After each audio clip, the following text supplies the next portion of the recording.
নবী নূরের তৈরি না মাটির তৈরি?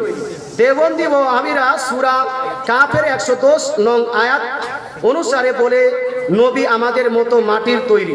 আচ্ছা 110 নম্বর আয়াত এখানে খুলি দেখেন তো কেউ, যদি ওখানে লেখা থাকে নবী আমাদের মতো মাটির তৈরি, 10 লাখ টাকা লেখা দিব আমি। সূরা কাফ বার করে এই মাটিটা কোথায় পেল ওখানে? কথা বুঝতে পারছেন না?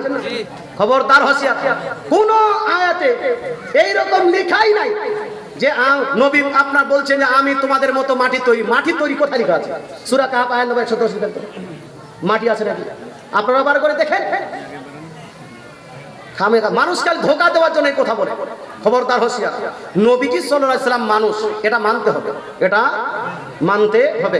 মানুষ রূপে দুনিয়াতে এসেছেন, মানুষ ওই পৃথিবীতে নবীকে আল্লাহ তাআলা পাঠিয়েছেন। আল্লাহ তাআলা নবীকে মানুষ করে দুনিয়াতে পাঠিয়েছেন, কিন্তু সাধারণের সঙ্গে তুলনা করা যাবে না। নবীজি সাল্লাল্লাহু আলাইহি ওয়াসাল্লাম নূর, নবীজি সাল্লাল্লাহু আলাইহি ওয়াসাল্লাম নূর। সূরা মায়দা আয়াত নাম্বার 15 এর মধ্যে স্পষ্ট বলছেন, কাদ জাআকুম মিনাল্লাহি নূরুন ওয়া কিতাবুম মুবিন, নিশ্চয় আল্লাহর পক্ষ থেকে চলে এসেছে একটি নূর আর একটি রৌশন কিতাব। জোরে বলে সুবহানাল্লাহ। একটি নূর আর একটি, এই জোরে বলেন না, রৌশন কিতাব।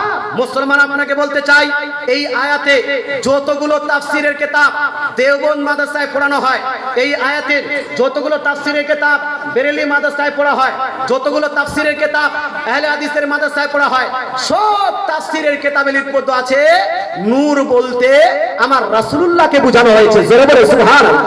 তার নবীজি নূর কিনা ভাই? নবী নূর, এটা কোনো সন্দেহ নাই। আর ওই যে আয়াত দিয়েছে যে নবী বলেছেন আমি তোমাদের মতো বা নবী যে আমাদের মতো মাটির তৈরি, এরকম আয়াত আছে সূরা কাহফে আয়াত নাম্বার 110, এইরকম কোন আয়াত নেই। ভুল কথা।